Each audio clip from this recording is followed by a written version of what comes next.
முன்னாள் மத்திய அமைச்சர் டத்துஸ்ரீ ரஃபீசி ரம்லியின் மகன் மீது நடத்தப்பட்டுள்ள தாக்குதல் தீய நோக்கத்தை கொண்டது என பிரதமர் கண்டித்துள்ளார். பள்ளிகளில் பகடிவதை பிரச்சனைகள் இன்னமும் தலை தூக்கியிருக்கும் நேரத்தில் இந்த நாச வேலை நடந்துள்ளது.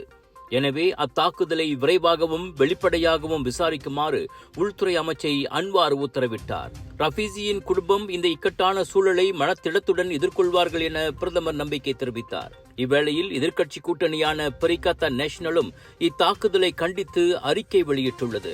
இதுபோன்ற குற்றச்செயல்களுக்கு நாகரிக நாட்டில் இடமில்லை என பரிகாத்தான் கொறடா டத்துஸ்ரீ தக்கியுடின் ஆசான் குறிப்பிட்டார். குறிப்பிட்ட விஷயங்களில் தொடர்ந்து உரக்க குரல் எழுப்புவதற்கு எதிரான எச்சரிக்கையாகவே அத்தாக்குதலை தாம் பார்ப்பதாக ரஃபீசி கூறியிருப்பதையும் தக்கியுடின் சுட்டிக்காட்டினார். ஒருவேளை அது உண்மை என்றால் ஆரோக்கியமற்ற குண்டர் கும்பல் அரசியல் கலாச்சாரத்தை அது பிரதிபலிக்கிறது. அரசியல் கருத்து வேறுபாடுகள் ஒருபோதும் மிரட்டலாகவோ உடல் ரீதியான வன்முறையாகவோ மாறக்கூடாது. அதிலும் குறிப்பாக குழந்தைகளை அது உட்படுத்தக்கூடாது என்றார் அவர். நேற்று பிற்பகலில் புத்ராஜயாவில் உள்ள பேருங்காடியின் கார் நிறுத்துமிடத்தில் தன் தாயுடன் காரில் ஏற முயன்ற ரஃபீசியின் மகனை மர்ம நபர் ஊசியால் குத்தினான். மோட்டார் சைக்கிளில் வந்த கூட்டாளியுடன் தப்பிச் சென்றவனை போலீஸ் தீவிரமாக தேடி வருகிறது. ரஃபீசியின் மகன் மருத்துவமனையின் கண்காணிப்பில் வைக்கப்பட்டுள்ளதாக தெரிகிறது.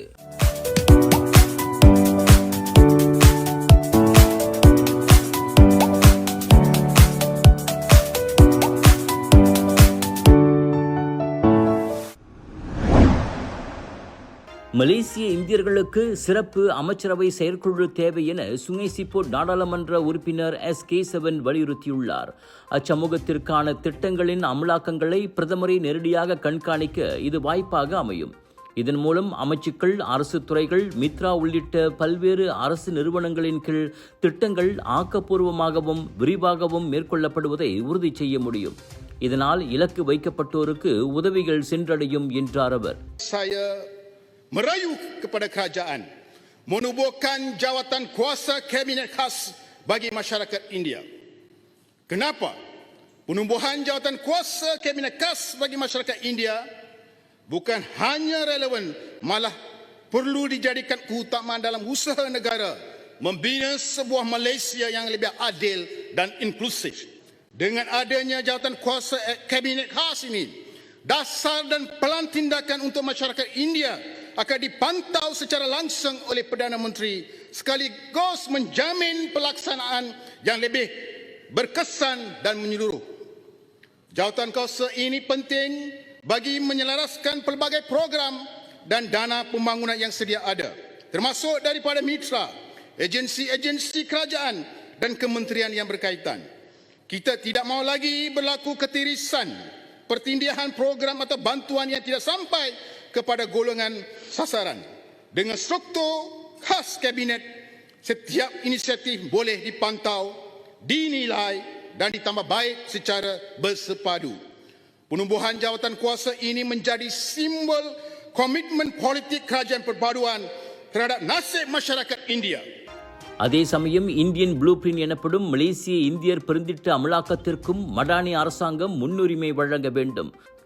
சமூக பொருளாதார சமநிலை, வேலை வாய்ப்புகள், B40 மக்களின் வாழ்க்கை தரத்தை உயர்த்துவது, திறன் பயிற்சிகள், கல்வி உபகாரச் சம்பளம், பள்ளி கல்வியை பாதியிலேயே கைவிடுவதை தடுப்பது என முறையான விரிவான ஒரு திட்டமாக அது அமைய வேண்டும்.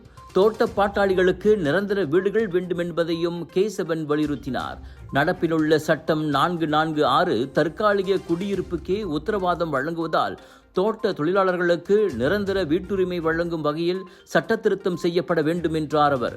மக்களவையில் 13வது மலேசிய திட்டம் மீதான விவாதத்தில் கலந்து கொண்டு பேசிய போது கேசவன் மேற்கண்டவற்றை பரிந்துரைத்தார்.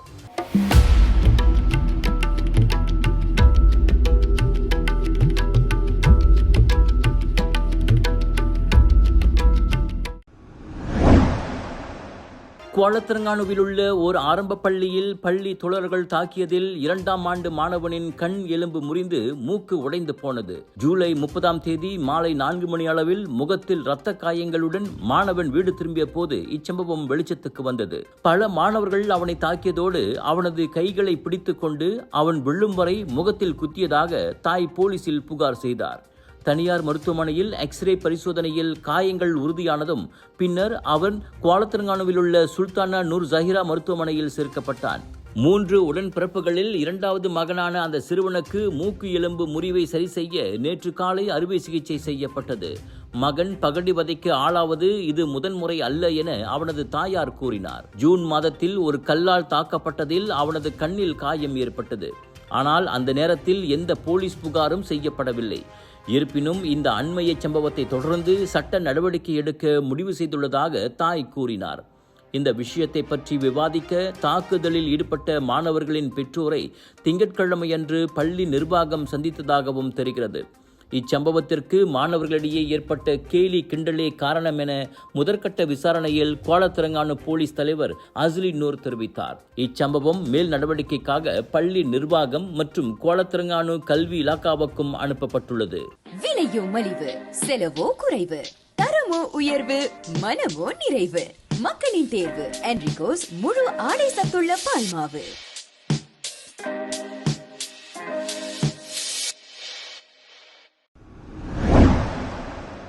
மலேசிய பிலிப்பீன்ஸ் கடற்படைகளுக்கு இடையில் மோதல் சூழ்நிலை உருவாகியிருப்பது போன்ற தோரணையில் யூடியூபில் ஒரு வீடியோ பரவி இருப்பதை மணிலா மறுத்திருக்கின்றது. மலேசிய கடற்படையுடன் பிலிப்பீன்ஸ் கடற்படை கப்பல் மல்லுக்கு நிற்பதாக கூறப்படுவதில் உண்மையில்லை. அது வெறும் கட்டுக்கதை என பிலிப்பீன்ஸ் ஆயுதப்படை அறிக்கை ஒன்றில் விளக்கியது.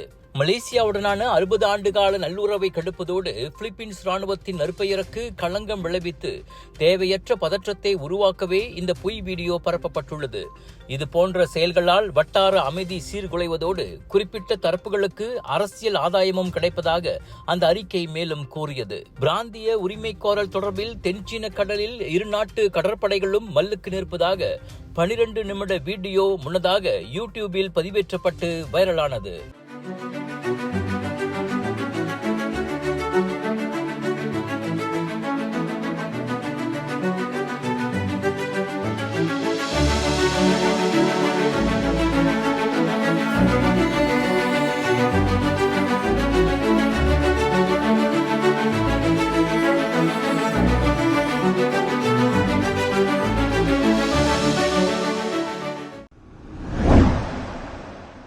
வெளிநாட்டு தொழிலாளர்களுக்கான EPLKS எனப்படும் தற்காலிக வேலை அனுமதி பெர்மிட்டுகளை மாற்றி அமைத்து அச்சிட்டு வந்த மோசடி கும்பலை குடிநுழைவுத்துறை முறியடித்துள்ளது. கோலாலம்பூர் தாமான் மலூரியில் 4 கடைகளில் மேற்கொள்ளப்பட்ட சோதனைகளில் அக்கும்பல் சிக்கியது. இதையடுத்து 16 வங்காளதேச ஆடவர்களும் 3 மியான்மர் ஆடவர்களும் கைதாகினர். விசாரணைக்கு வருமாறு ஒரு உள்ளூர் ஆடவர், 4 பெண்கள் மற்றும் ஒரு வங்காளதேச ஆடவருக்கு நோட்டீஸ் வழங்கப்பட்டது. ரொக்கப்பணம், அச்சிடப்பட்ட EPLKS மின்னியல் சீட்டுகள், வங்காளதேச கடப்பிதழ்கள், மடிக்கணினிகள், அச்சு இயந்திரங்கள், CCTV கேமராக்கள் உள்ளிட்டவையும் பறிமுதல் செய்யப்பட்டன.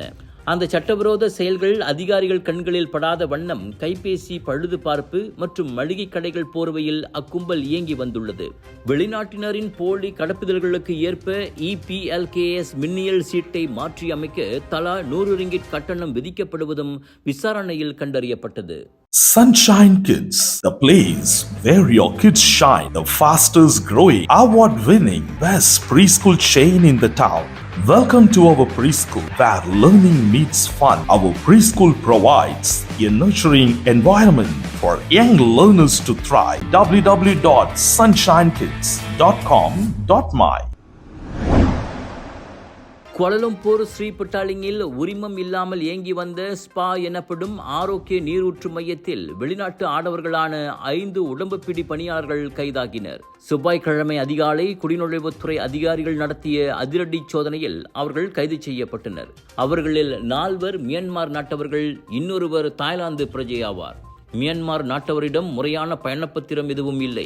தாய்லாந்து நாட்டவர் PLS எனும் சமூக பயண பெர்மிட்டில் வந்துள்ளார். இதையடுத்து குடிநுழைவு சட்டத்தின் கீழ் விசாரிக்கப்பட ஏதுவாக அந்த 5 புத்ராஜயா குடிநுழைவு தடுப்பு முகாமுக்கு கொண்டு செல்லப்பட்டனர். விசாரணைக்கு வருமாறு 2 உள்ளூர் ஆடவர்களுக்கும் நோட்டீஸ் வழங்கப்பட்டது.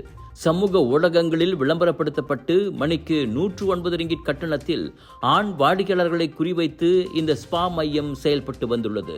ஏயோன் பிக் ஃபாலிம் ஈப்போவில் பிரீமியம் ப்ராடக்ட்ஸை ஹோல்சேல் விலையில் வாங்கலாம். அதுல 80% வரை டிஸ்கவுண்ட் வேற. ஃபுட் ஃபெஸ்டிவல்ல நாடு முழுவதும் ஃபேமஸான வகை வகையான வைரல் ஃபுட், பிரியாணி, நசிலுமா, ஸ்வீட்ஸ், பெவரேஜ் என கொண்டாட்டம் காத்திருக்கு. மிஸ் பண்ணக்கூடாத இந்த கொண்டாட்டம் உங்களுக்காக இப்பொழுது ஈப்போவில் கலர்ஸ் ஆஃப் இந்தியா பிரம்மாண்டமாக கொண்டு வரும் Perak international Indian expo and viral food festival 13 இருந்து 17 ஆகஸ்ட் வரை ஏயோன் பிக் ஃபாலிம் ஈப்போவில்.